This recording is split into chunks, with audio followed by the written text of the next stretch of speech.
quand j'ai 19 ans et j'ai participé au programme High School Flex au Canada en Nouvelle-Écosse. D'abord, je voulais aller en Australie, donc c'est un peu compliqué, mais j'ai été voir aux infos web avec mes parents qui n'étaient pas du tout d'accord que j'aille en Australie.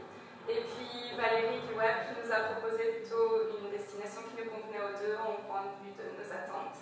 Et c'était le Canada. Je me suis un peu renseignée et puis c'est vrai que ça me plaisait bien. Et donc j'ai choisi la Nouvelle-Écosse comme endroit.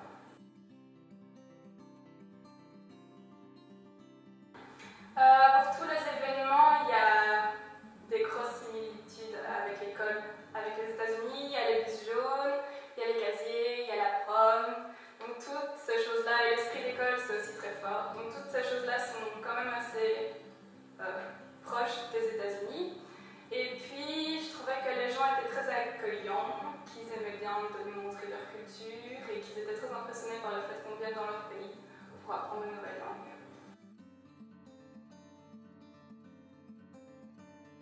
Le programme High School Flex, ça nous aide à choisir où on va exactement. Donc on peut choisir une région. Moi j'avais choisi la Nouvelle-Écosse, mais il y a plein d'autres régions disponibles. Et ça permet aussi de cibler un peu les options scolaires.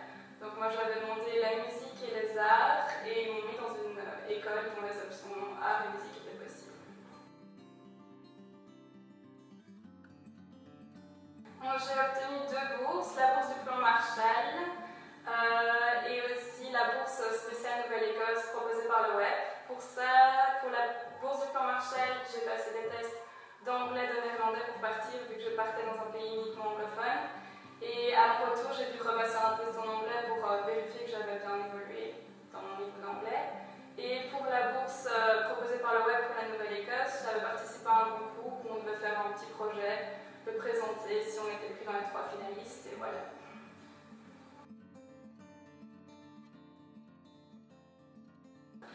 Je trouvais que dans le système scolaire canadien, l'esprit d'école était beaucoup plus fort. Donc on allait tous ensemble à des matchs de hockey proposés par l'école, on se soutenait tous ensemble, il y avait énormément d'activités dans l'école durant les jours scolaires, on se déguisait et tout. Et ça mettait une ambiance qu'il n'y a, je trouve, pas dans les écoles belges.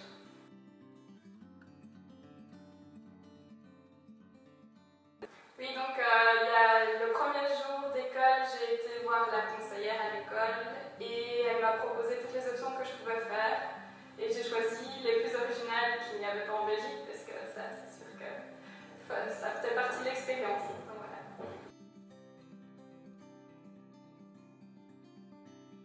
Mon meilleur souvenir, ça doit être un des matchs de hockey que j'ai été voir à Halifax, donc c'est un peu la capitale de la région.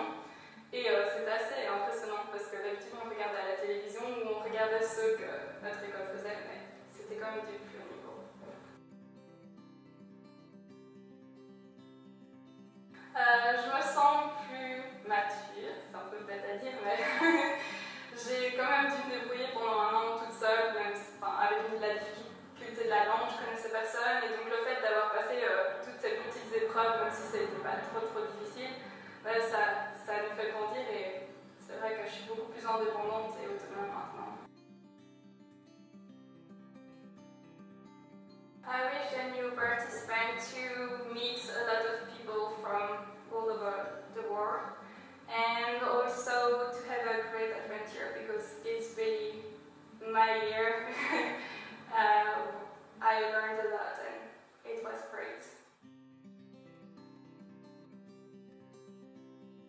D'abord ceux qui m'ont attribué les bourses, la bourse du plan Marshall et la bourse pour la Nouvelle-Écosse, et aussi tous les gens du web qui m'ont un peu aidé à trouver